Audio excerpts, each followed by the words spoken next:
هدانا لهذا وما كنا لنهتدي لولا أن هدانا الله والصلاة والسلام على أشرف الأنبياء والمرسلين خاتم النبيين سيدنا الممجد بشير المصدق المصطفى الأمجد محمود الأحمد أبي القاسم محمد اللهم صل على محمد وآل محمد وعلى أهل بيته الطيبين الطاهرين المعصومين ولعنة الله على الظالمين من الأولين والآخرين أما بعد فقال الله سبحانه وتعالى في كتابه المجيد وفرقانه الحميد وقوله الحق بسم الله الرحمن الرحيم ثم جعلناك على شريعة من الأمر فاتبعها ولا تتبع أهواء الذين لا يعلمون إنهم لن يغنوا عنك من الله شيئا وإن الظالمين بعضهم أولياء بعض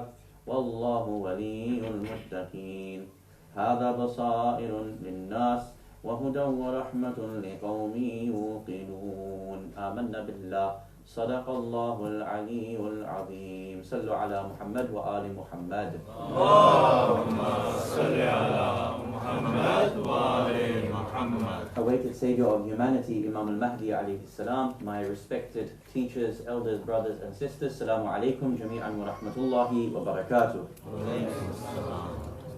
On the 15th of August, so only 2 weeks ago, it was a very strange incident that gives us an insight into both the political circumstances in which we live in, but also the reality of the weaknesses of those in certain political positions. You may have heard of a young girl, 16 years old, by the name of Greta Thunberg. I think she is Swedish, and she is a champion for the causes to stop global warming and to help in the fight back towards environmental equilibrium. And what's interesting about her story is that she left school. She decided to leave school altogether at the age of 16, and she had been traveling around the world as an ambassador for this movement so that the world is more aware of this fight in bringing environmental justice, equilibrium back to the world. On the 15th of August, she departed the UK and went on a 2-week journey on a solar-powered boat across the pond from the UK to the United States of America. A solar-powered boat, which means there's zero carbon emissions from it, it's carbon neutral. And as she was departing, a man by the name of Aaron Banks wrote a tweet about her. I don't know if you know who Aaron Banks is, but just in case you don't, I'll just give a 10-second biography of this individual. His net worth is somewhere between 100 and 250 million pounds. It's $250 million. It's not chump change. And he was actually the political head and the financier of Leave campaign. You know, the Brexit campaign. He was the financier of Leave.eu, the campaign to leave the European Union, which of course eventually became a successful referendum vote. You know what he tweeted about Greta Thunberg and her voyage on a boat, a 16-year-old girl? He actually indicated towards wishing her harm. You know what he tweeted? He said it would be a great shame. It would be a great shame if a freak accident was to befall her. We're going to come back to this story as we do in the majlis later on. Our series, which we started last night, is entitled Islam in Britain and Britain in Islam 2020 to 2030. Last night, we started looking at certain questions around how we assume Islam to be, and also how we assume Islam not to be. We started with the story that in 2009, there was a debate in London between 4 individuals on the question, is the Catholic Church a source of good or not? And we unpacked this question and eventually asked, is Islam a source of good in the world today? Is Islam a source of good in Britain today?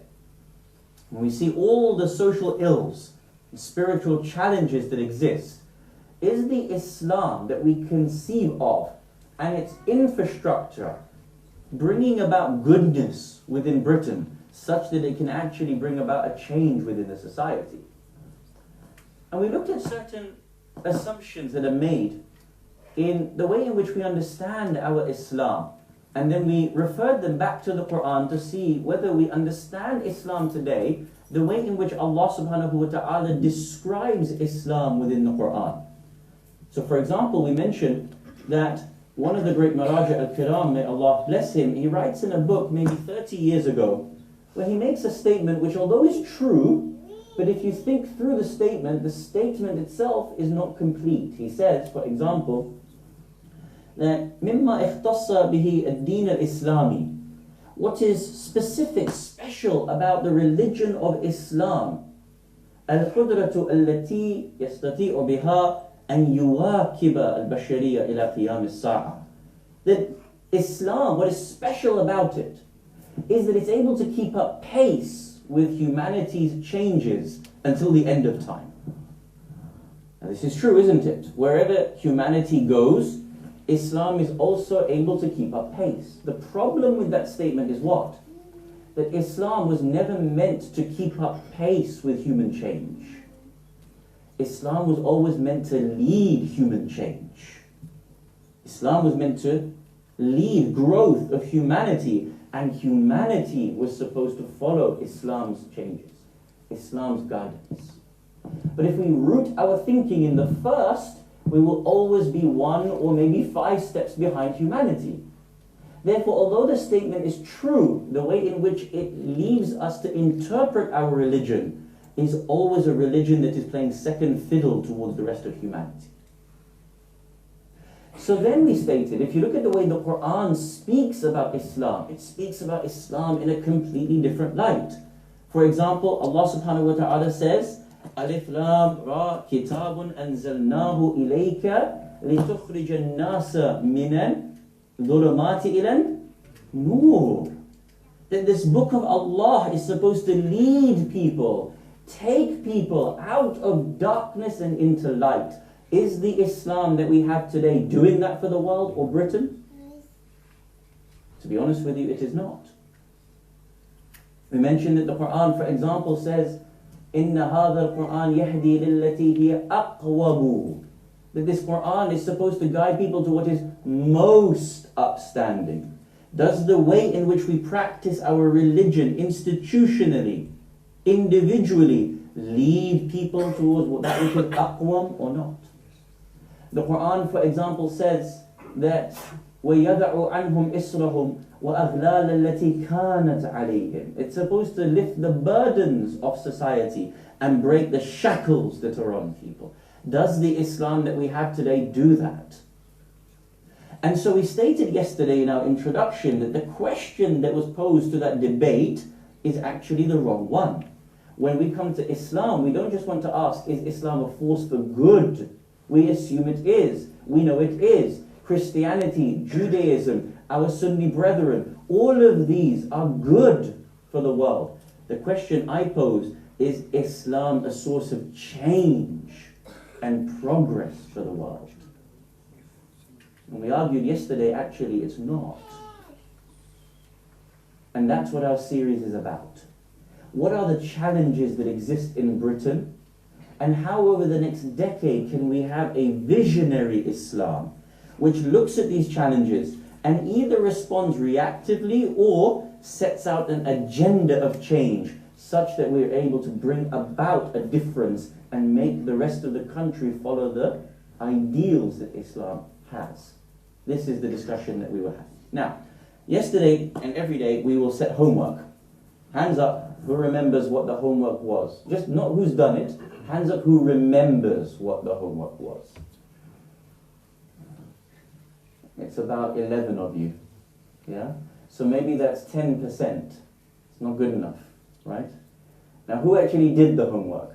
MashaAllah, A star here, A star there, MashaAllah, A star there. Sayyid's not put up his hand, I'm going to give him a D minus.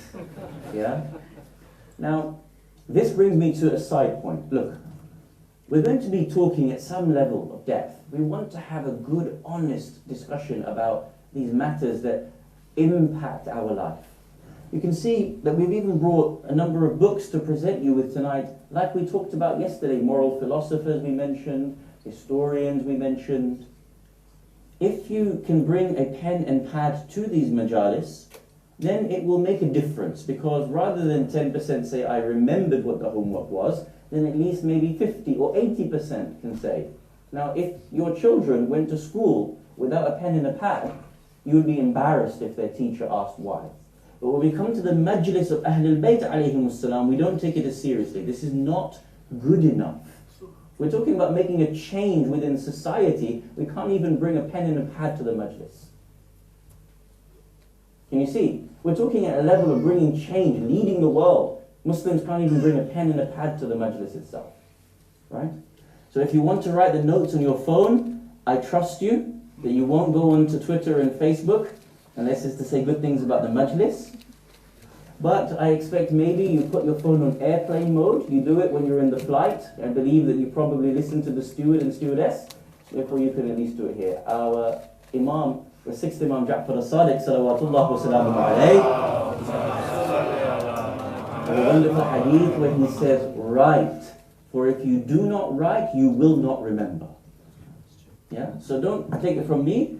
You and I want to follow the aqwal of Ahlul Bayt alayhimus salam, so we do so inshallah. Sallu ala Muhammad wa ali Muhammad. Allahumma salli ala Muhammad wa ali Muhammad. تفضل شيخنا. بسم الله تفضل. إجازة. Allah يحفظك. The homework was what? The homework that we asked for yesterday was, if you were debating in that debate, you know, the two public individuals, intellectuals that debated this topic against the idea that the Catholic Church is a source of good on this earth, were two very good debaters. There was Stephen Fry and there was Christopher Hitchens. Irrespective of whether you believe what they believe, you know that they can hold their own in an argument at least. They will present their argument. And to be honest with you, they crush the two individuals who are representing the other side. As I said to you yesterday, I think they won by 80% or something.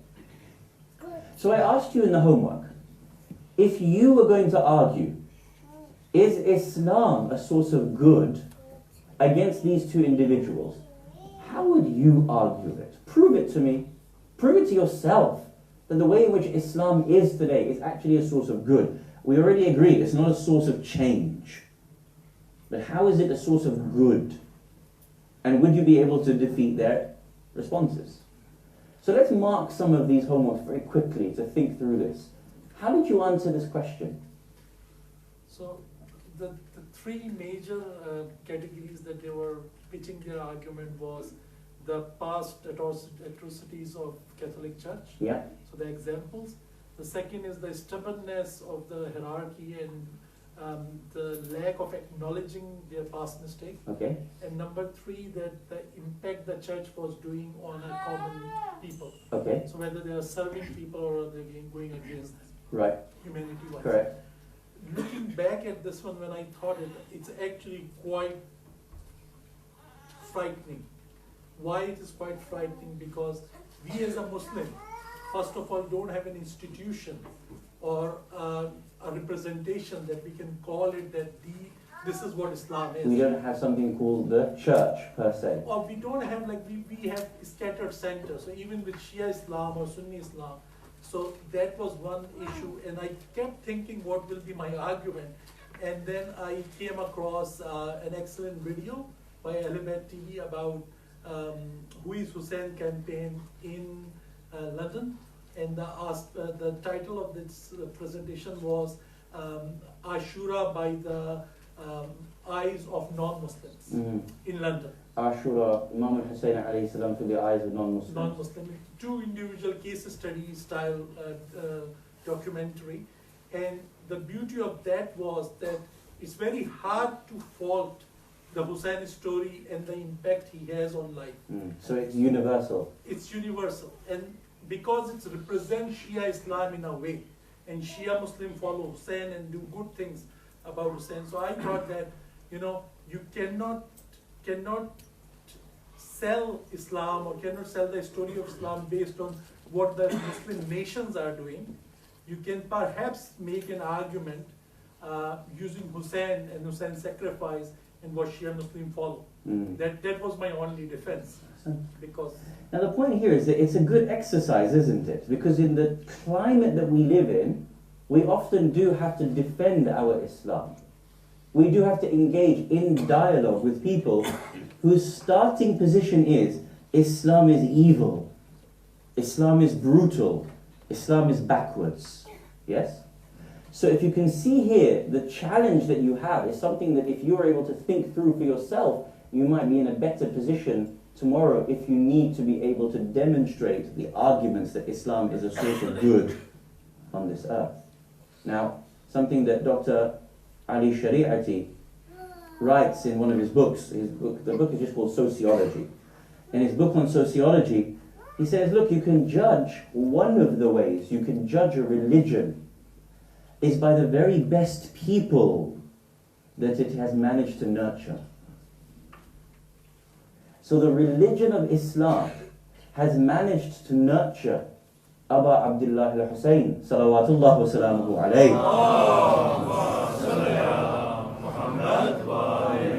It's managed to nurture Jaffer al-Sadiq alayhi salam. It's managed to nurture Sayyida Zainab alayhi salam. And.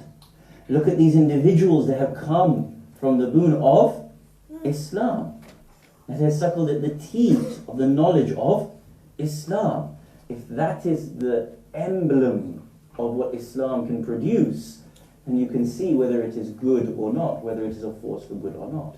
So these are arguments that we can take, and this was the homework that was set last night. Now, where we stopped last night was that we asked this question about Islam being a source of goodness and a source of change within society. And in order for us to know how it can change society, we need to be able to do two things. The first thing we need to be able to do is understand how we can identify the challenges that exist within your society, and then we have to go and look at how the Holy Prophet of Islam himself dealt with the challenges of his time and was able to change the society from what it was to what it became. So that's what we're going to do tonight, inshallah. Now, in regards to the second question of how the Prophet changed his society, this is a whole subject in and of itself. And we don't have time to go into it in its depth because our subject is Britain and changing Britain. But what we will always be doing throughout the series is referring back to the Prophet and the way in which he dealt with the same situations in his time and use it as an archetype to be able to understand how we might make a positive effect on our own society today. Now, let's have a look at what the Quran says about the type of society that the Prophet came to and how he left it, and some of the broad challenges that existed within the time of the Prophet. And then we will move on to try to think about how the Prophet analyzed his society. Why? Because if you and I understand how the Prophet analyzed the society that he lived in, you and I will be in a better position to understand how to analyze our own society that we live in, meaning Britain in 2019, 2020. The Quran, at one point, lambasts the people of Arabia, and at another point, praises them and lauds them to no end. How strange. Is this a contradiction? No. Allah subhanahu wa ta'ala is speaking about a group of people at one point and then speaking about them again at another point. Allah subhanahu wa ta'ala talks about the Arab community, the Bedouin polytheistic Arab society at the time of the mission of the Prophet. For example, in chapter number 15, Surah Al-Hijr, Allah subhanahu wa ta'ala says the following: لَعَمْرُكَ إِنَّهُمْ لَفِي سَكْرَتِهِمْ يَعْمَهُونَ. I take an oath by your existence, Ya Rasulullah. I swear by your life, Ya Rasulullah, most surely these people are wandering blindly in their intoxications.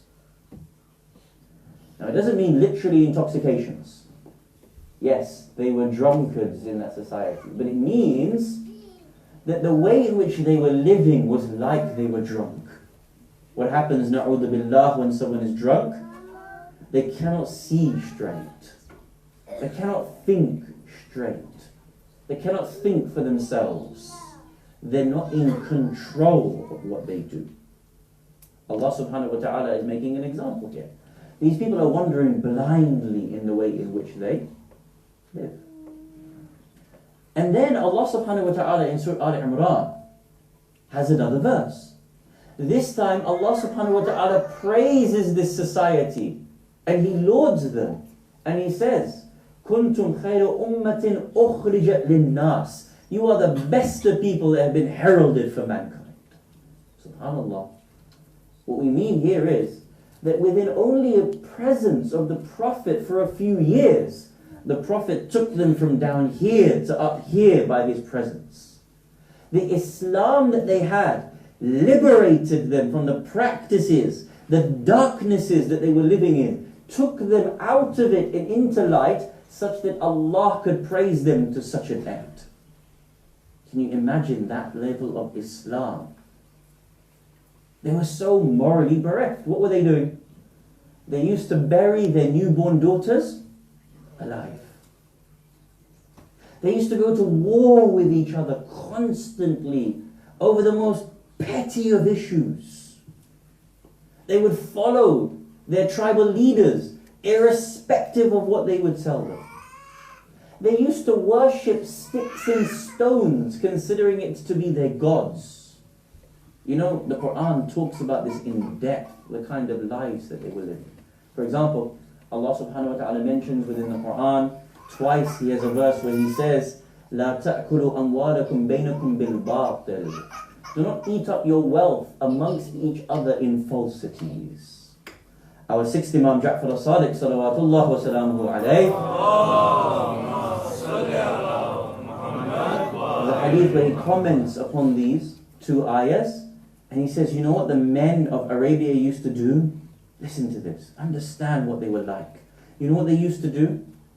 When they used to gamble, when they lost a gambling debt, instead of paying off their debt by selling off their wealth, selling off their camels or their horses and paying off their debts, they used to sell their own family members into prostitution and slavery.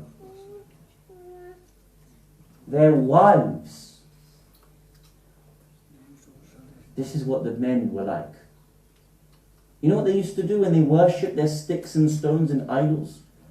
They literally used to worship clumps of clay and dates, food, dates, khujur, clumped together and worship it as an idol. Can you imagine what is going on in here? Just think about it for a second. What level of aql needs to be shackled for you to imagine that something you have created with your own hands, nay, something you eat when you go hungry, is your God? This is what they were doing. You'll remember that story of the great companion Abu Dharr al-Ghifari. May Allah elevate his station. I think he's the fourth convert in the history of Islam, or something to that effect. You know, he used to be a highway robber before his conversion to Islam. The narration, his biography says that one day he was preparing to go on a mission to rob a caravan, and he was sitting, and in front of him was his God, and he was praying to his God for a successful mission. A fox came and urinated on his idol. At that moment the penny dropped. He said, if the idol cannot protect itself, how is it going to protect me? It's so obvious. But these people were living in this state which was so morally bereft, so shackling of their thinking, that they could not see anything beyond it. Now, I don't have time to go into too much depth as to what this society was like, but there are so many narrations and verses which you probably already know of. Piece it together and think about the ways in which these people were living together as a society. As the Quran said, إِنَّهُمْ لَفِي سَكْرَتِهِمْ يَعْمَهُونَ. These people are wandering blindly in their intoxications. Now, after only a few years, Allah says, كُنْتُمْ خَيْرَ أُمَّةٍ أُخْرِجَتْ لِلنَّاسِ. You are the best of people that have been heralded for mankind. This shows us how productive their Islam was.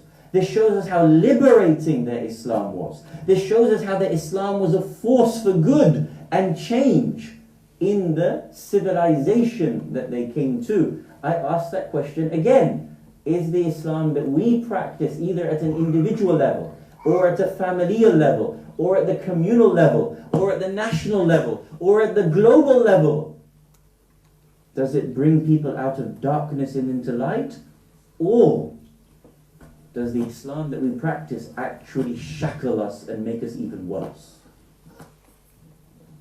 Just think about this. So these are the questions that we need to ask about the society that the Prophet came to. And then we need to think about how the Prophet thought through these challenges and reflected on these challenges before he began his mission. Now, here is something really profound. And one of the great scholars of our time, Ayatollah Sheikh Jaffer Subhani, may Allah grant him a long life, a giant of an author, has written an important book that I recommend everybody take time out to read. It's available in English and it's a good translation. You know, sometimes you get these translations and, you know, you look at the original and then you look at the translation and some of it's here and there, and this translation is very good. The book is called The Message by Sheikh Jaffer Subhani. It is a biography of the Holy Prophet of Islam, Rasulullah Muhammad sallallahu alayhi wa alihi wa sallam. And in it he writes something really profound that needs to be understood. So our question is, how do you understand the challenges of your society? And we need to see how the Prophet did this as well. Sheikh Subhani writes something that I've not seen in any other biography of the Prophet, from any other scholar. This is completely unique to Sheikh Subhani, or at least in my limited research it is. He says the following: the Prophet is on Ghar Hira. We all know what Ghar Hira is, yes? Yes? It's that cave, this like cave on the mountaintop, which is overlooking Mecca, correct? Hands up, how many people have been to Ghar Hira here? Yeah? Alhamdulillah, good number. May Allah take you all every year, inshaAllah. If you go for Umrah or Hajj, try to go up. What happened in Ghar Hira? Ahsant, Wahi. What came? The Quran came on the night of Qadr. So the Prophet used to spend hours there, correct? You will remember famously that Lady Khadija alayhi salam used to go up and down twice a day to provide food for the Prophet when he used to retreat to Ghar Hira for his servitude. Now, Sheikh Subhani writes a question in his book. He says, what was the Prophet doing up there on Ghar Hira? Most of us, we would answer very simply, he was worshipping Allah subhanahu wa ta'ala. Correct? No doubt. The Prophet, of course, was worshipping Allah subhanahu wa ta'ala. Well, Sheikh Subhani makes a second point, and this is the profundity that he comes out with his pen. He says the Prophet wasn't just worshipping. He was reflecting on his society, what they were like. Because when he began his mission, he needed to have understood the society so well that he was able to accomplish his mission. This changes the way in which we understand the Prophet altogether, isn't it?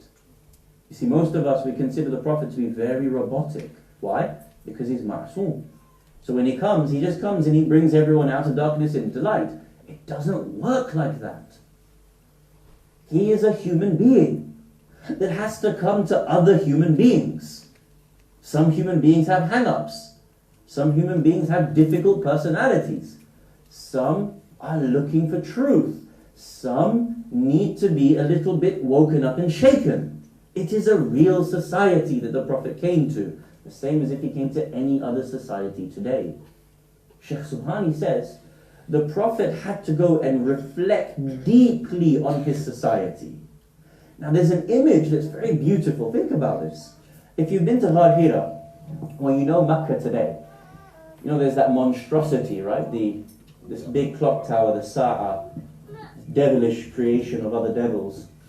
Now, today if you were going there, you would see Makkah, wouldn't you? You would see the Haram, the Kaaba, you would see the lights, from this society lit up in the 20th century. You would see this giant clock tower.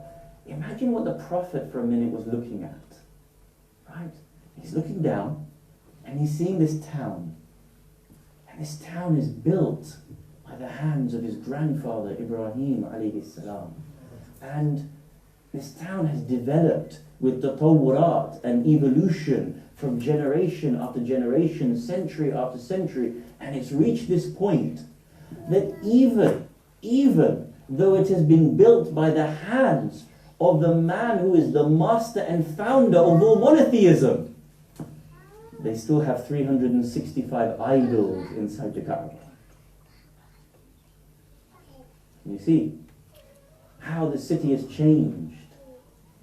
Nay, not only is this a city built in the hands of the father of all monotheism, the father of all Abrahamic faiths, not only this, but the very people that he's going to come to and give them the privilege of understanding Tawheed properly, they're going to deny that Tawheed was ever within this city. You know what the Quran says?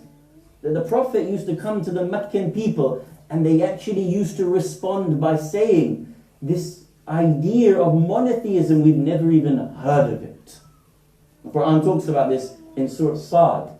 Allah subhanahu wa ta'ala quotes them and says that, does he make all of our gods into one God? Inna hada la shay'un ajab. What a strange thing this is. They're living in the city of Ibrahim alayhi salam, and they are denying that monotheism has existed in the city of Ibrahim. أَجَعَلَ آلِهَةَ إِلَهًا وَاحِدًا إِنَّ هَذَا لَشَيْءٌ عَجَابٌ. What a strange thing this Muhammad brings to us, monotheism. The Prophet had to understand the types of people that he was coming to, how they would react, who is going to be on his side, who is going to be against him, why are these people going to accept him, and why are those people going to reject him, in order to be able to deal with the people that he was going to come to. Now just think about this very quickly. I'm going to go through this very quickly for you and I to be able to understand some of these issues. Now, if you imagine the way in which women were treated, we mentioned, correct? For example, if you were born a girl, you would be buried alive. And then if you happened to survive that, you would not be educated, you had no rights whatsoever. And then you would be married off at the age of 6 or 8 or 9. And then you would be there for the pleasure of your husband, and you would just be there to produce children and nothing more. And then if your husband lost a gambling debt, he would actually sell you off into slavery to pay off his gambling debts. This was the life of a woman, and nothing more. Now the Quran came, and the Prophet came, and he knocked at all of these things, didn't he? Verse after verse after verse stopped this, and not only stopped this, but evolved the situation of women, the way in which they were there. Right? For example, the Quran mentions that on the Day of Judgment, the girls that have been buried alive will have the right to ask, بِأَيِّ ذَنْبٍ قُتِلَتْ. For what reason was I buried? Or for example, Allah subhanahu wa ta'ala goes to the root causes of why they used to bury their girls alive. One verse says that their faces used to turn black in anger at being having been born a girl. The Prophet responded and said that if you have daughters, you are guaranteed Jannah. They used to say, how are we going to have any rizq to be able to look after these girls? At least the boys, they go out and earn their rizq. The girls don't earn any rizq. Allah responded with a verse. He said, نَحْنُ نَرْزُقُكُمْ وَإِيَّاهُمْ لَا تَقْتُلُوا أَوْلَادَكُمْ خَشْيَةً إِمْلَاقٍ نَحْنُ نَرْزُقُكُمْ وَإِيَّاهُمْ. Don't kill your children out of a fear of poverty. We gave you rizq, we will give them rizq. Then the Prophet not only stopped all of this, he changed the situation and he gave hadith after hadith after hadith about the station of a woman. For example, he would say, someone came to him and said, Ya Rasulullah, after Allah, whom should I love? Whom should I respect most? He said, your mother. Then whom? Your mother. Then whom? Your mother. And then he said, Jannah sits under the feet of your mother. And then he said, the best of men are those who are best towards their wives. Not only was he bringing goodness, he changed the entirety of the situation. Now, simple question, and if you answer this question right, you will understand exactly how the Prophet worked. If you were a woman at that time, and you heard all of these ayat, and you heard all of these ahadith of a man claiming to be the Prophet of God, if you were a woman, would you retain your polytheism or would you immediately cling towards Islam? You would convert immediately, wouldn't you? So the women of Arabia in droves would have gone towards Islam, correct or not? If you were a slave or a black individual that was considered fourth class in society, and the Prophet said, there is no difference between black and white, between Arab and non-Arab. Inna akramakum indallahi atqakum. That the best of you are those who actually have the most God consciousness. Would you not flock towards Islam? Yes. If you were the poor and Islam came and said, redistribute your wealth amongst people equitably, wouldn't you flock towards Islam? Yes. Every class, every group of society had something that would change, change their life. Not just goodness. It brought them out of a state of weakness into strength, darkness into light, misguidance into guidance. Everyone had something that they could cling and hold on to for Islam. Nay, they were willing to die for that religion. Can you see that? When the Prophet was sitting on Rahila, he wasn't just worshipping Allah subhanahu wa ta'ala. He was pondering and understanding his community and how to bring them a message that they would love, that they would cherish, that could be something that was going to be instrumental within the life that they had.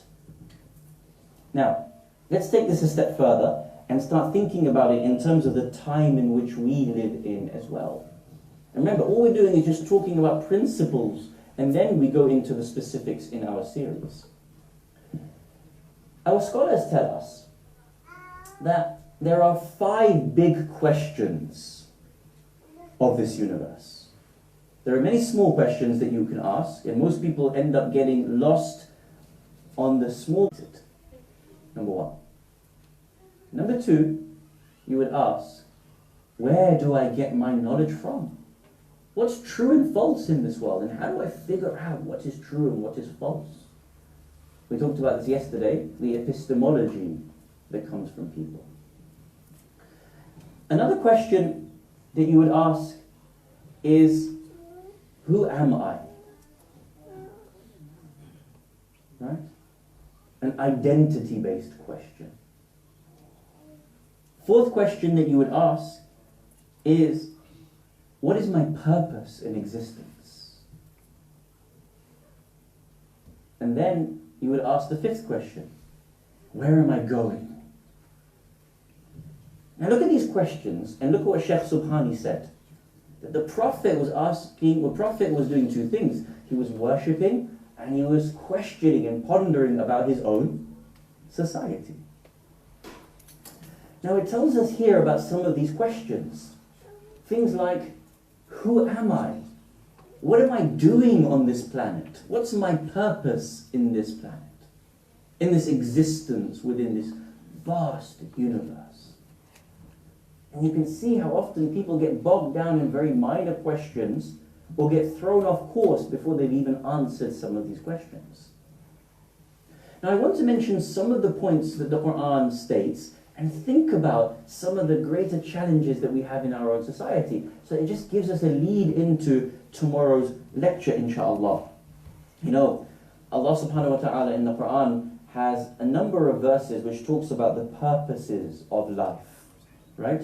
Allah subhanahu wa ta'ala says, وَمَا خَلَقْتُ الْجِنَّ وَالْإِنسَ إِلَّا لِيَعْبُدُونَ I did not create the jinn and the ins except for servitude or worship.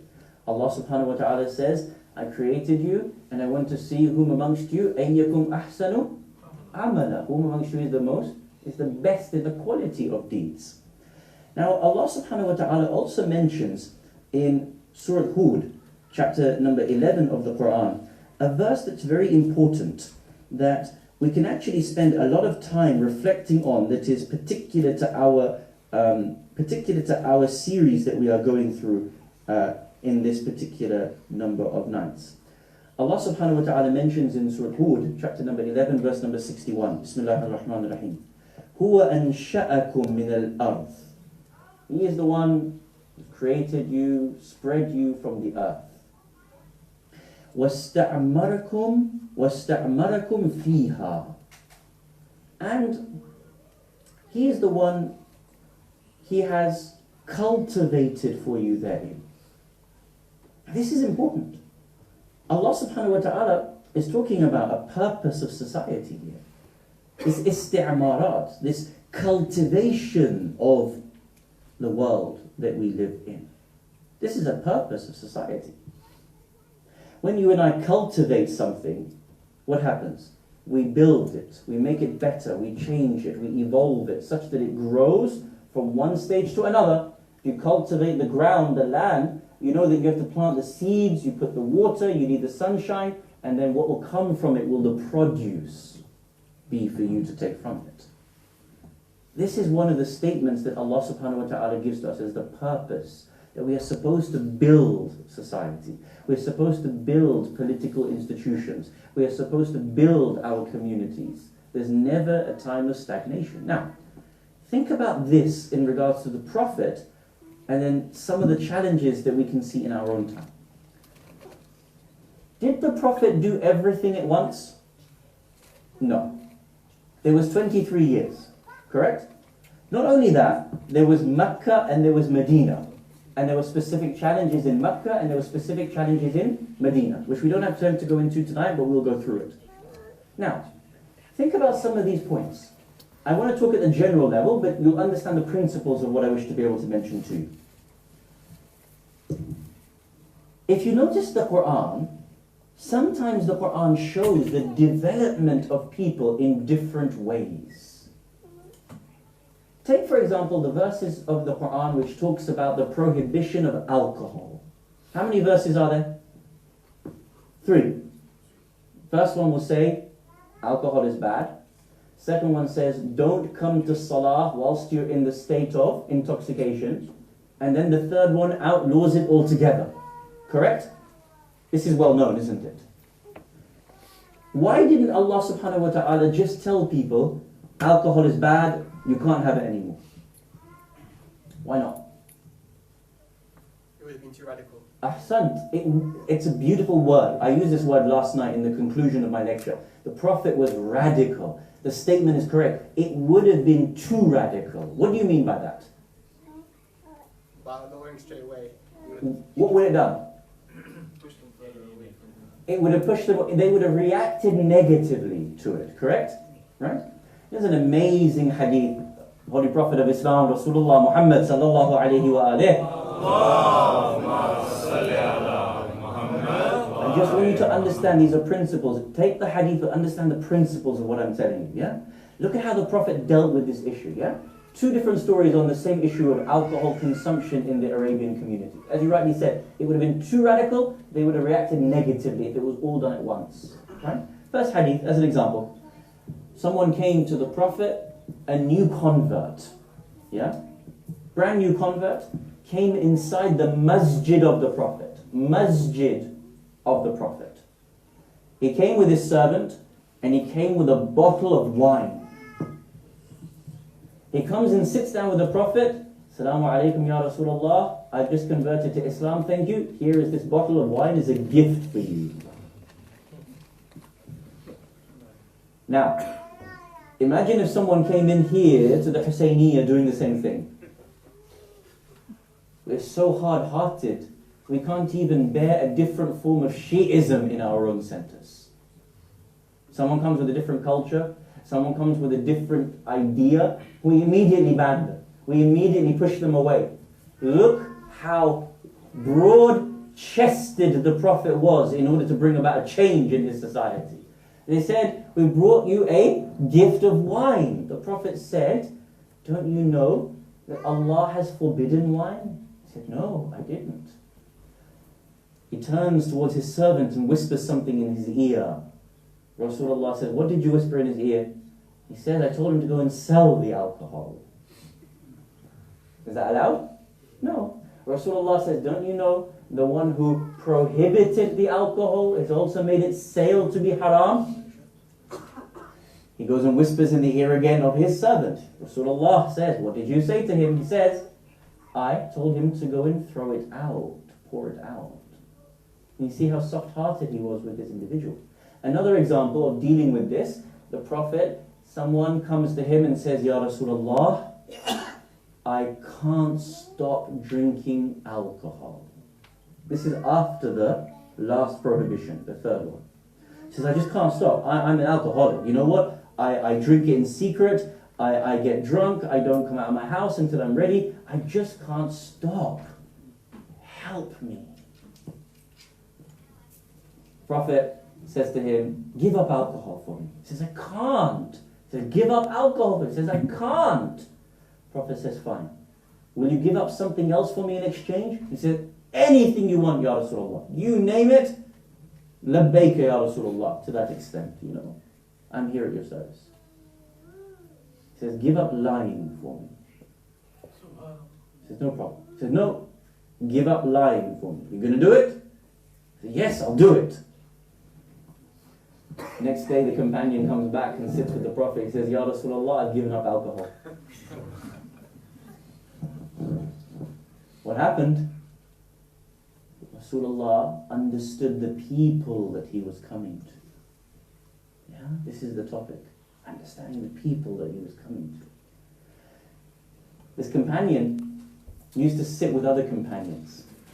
And each of the companions, because they had so much love for Islam, they would talk about what they did during the day. One companion I would go with Rasulullah on an expedition, we'd go to this tribe and we'd try to convert them. The other one saying, I would build the masjid of the Prophet, I would put bricks in place. The other companion saying, I did this, I did this, I did this. What did you do? He felt embarrassed to tell his friends he was in his house drinking. He couldn't do it. He couldn't tell his friends who were lauding themselves. He said, Ya Rasulullah, I'm giving up alcohol out of embarrassment of the way in which I am. Can you see how the Prophet understood his society? 3 verses to be able to deal with the prohibition of alcohol. Yet, on the other side, you will see something so phenomenal. You will also remember Allah subhanahu wa ta'ala talks about the fasting that takes place in Shahr Ramadan. Initially, when fasting was made wajib on the early Muslims, they were not allowed to approach their wives even at night, correct or not? But so many of the men were so weak and unable to do this, Allah subhanahu wa ta'ala changed the entire hukum for them and said, you're so weak, I understand your weaknesses, you will be allowed to approach your wives at night. At one moment, there was empowerment in accordance with the state in which they lived in. At another moment, there was a pure understanding of the weaknesses that they had within them. The Prophet understood his society, and the Quran reflected that society and the movement of the society and helped them push themselves forward in a state of goodness for their society. In Nahj Balagha, letter number 31, Amir al-Mu'mineen Ali ibn Abi Talib salawatullah wa salamuhu alayhi.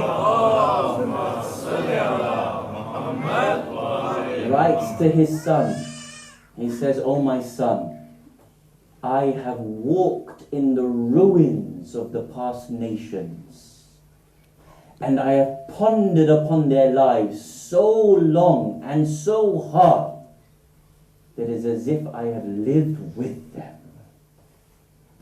Allahu Akbar. Just imagine, we think of these grand individuals as just being ma'soomeen, and so they don't need to live in the real world. No, Allah subhanahu wa ta'ala says in the Quran that the Prophet said, "Ana basharun mithrakum, huwa yamshi fil aswaq wa yut'imu at-ta'am." He's a human being like us. There has to be a movement of thought. There has to be an understanding of the challenges that exist. Now, I'm going to finish by returning back to the opening story that I gave you about Greta Thunberg. Do you remember the story I mentioned? I'm going to show you some of these books and a quote for you to help you to understand some of these things about Islam, and then we'll conclude with the Ghar. Greta, the 16-year-old girl, 16. She's left school permanently for the purpose of going around the world to champion the fight against global warming and climate change, man-made climate change. She's on a small boat, and she's going from the coast of Britain to the coast of the United States of America. A man by the name of Aaron Banks, who is worth $250 million and has so much political influence that he is the one who actually issued the Leave.eu campaign. He is big enough to be able to change the entire politics of 4 countries of irreparable damage. This is the power that he has. But he's also so weak that he's able to make a threat to a 16-year-old girl and a tweet that says, "I hope no freak accident befalls her." Think about this deeply, deeply. What does it tell you? You know what it tells me? It tells me how insecure he is.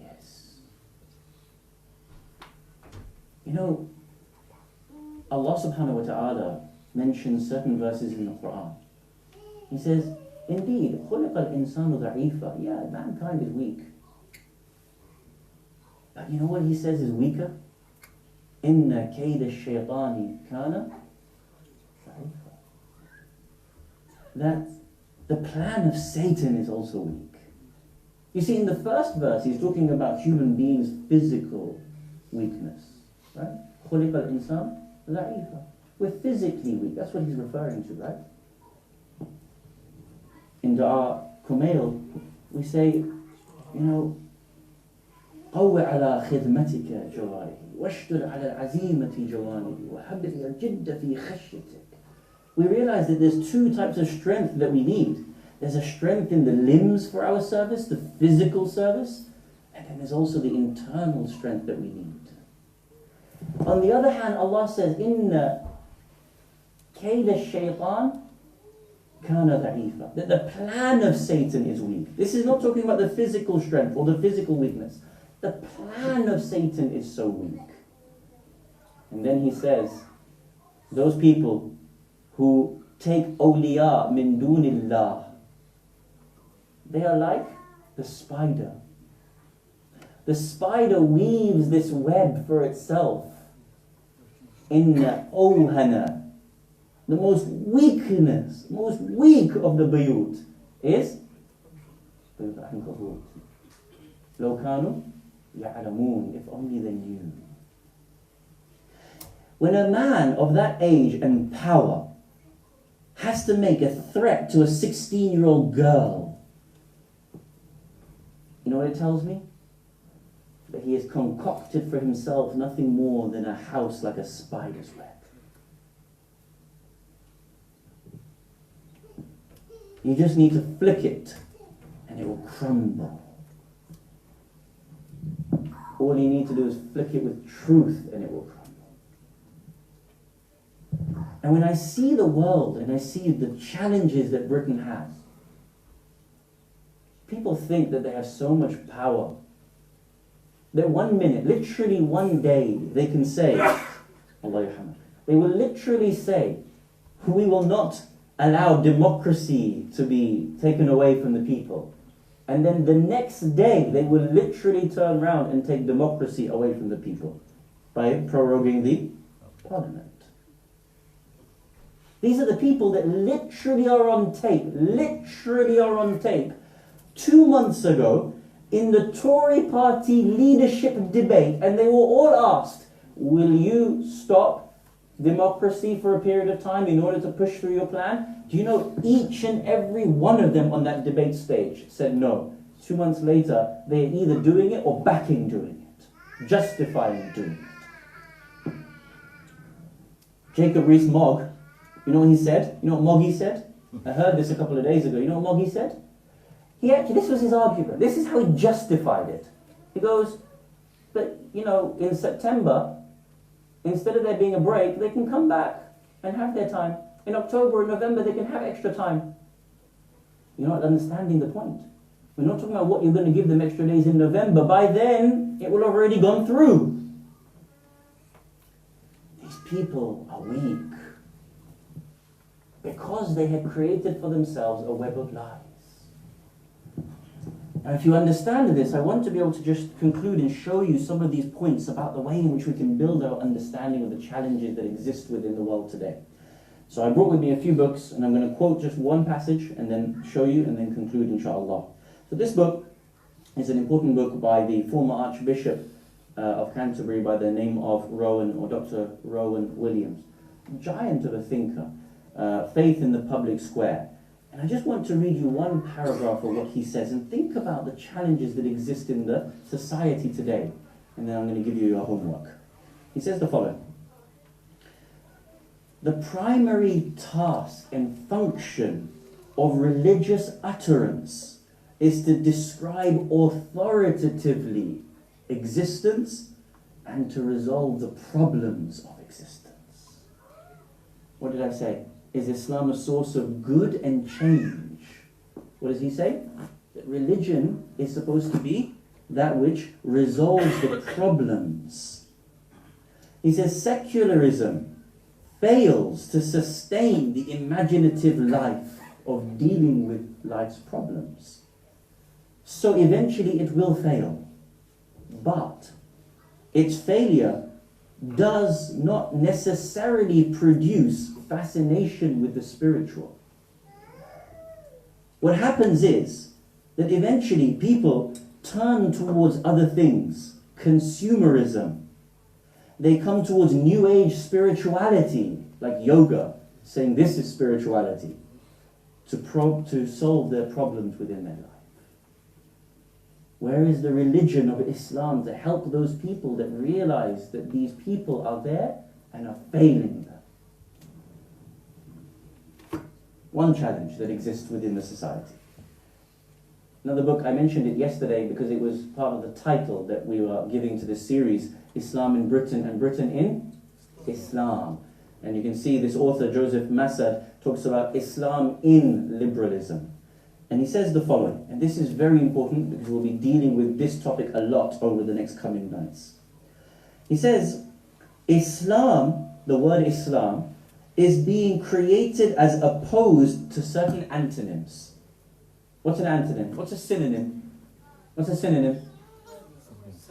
Something which is similar to the word. What's an antonym? It's the opposite. So he says today, liberalism, in order to defeat Islam, has to make Islam have certain antonyms, certain words that when you hear Islam, you immediately think X, Y, and Z is its opposite. He says, in this way, Islam is being opposed to certain antonyms. Islam is opposed to Christianity. Islam is opposed to the West. Islam is opposed to liberalism. Islam is opposed to individualism, democracy, freedom, citizenship, secularism, rationality, tolerance, human rights, women's rights, sexual rights. And whenever you think of Islam, it is being identified with certain synonyms: oppression, repression, despotism, totalitarianism, subjection, injustice, intolerance, irrationality, cruelty, misogyny, and homophobia. Correct or not? If you were sitting with the Prophet on Ghar Hira, or if you were on the London Eye, and you were kind of at the top of the London Eye looking down, do you see the reflection that you need to give on understanding the challenges of your society and how you might think through some of these things? Now, I brought with me some of these books that help in understanding some of these challenges, and we're going to be using them to go through things. I just want to mention them. Environment of Hate, the New Normal for Muslims in the UK, a review of what's happening to Muslims in the UK. Only Canadian, the experience of hatred, moderated, differential citizenship for Muslims. What's happening to Muslims in Canada? France and the Hated Society, Muslim experiences. What's happening to Muslims in France? The state of media reporting on Islam and Muslims by the MCV. Counter-Islamophobia kit. How do we deal with counter-Islamophobia? You see, there is so much understanding out there and work to help us to understand our own society, but it requires us to take it seriously. That if we want to make Islam a genuine source of change in the society, the priority is to reflect on the challenges that exist, and then we're in a position to be able to understand how Islam can actually bring about a change. The homework for tonight is simple. Reflect on the society of Britain now. What would you consider to be the top 5 challenges that exist in the society? Top 5 challenges, and give them a hierarchy. Give them an order. 1, 2, 3, 4, 5. Because tomorrow night we will start by talking about how the Prophet understood the hierarchy of challenges, and he started with the hierarchy of challenges. And then inshallah we'll be in a position to understand how we can do so for the Britain that we are trying to bring change to as well.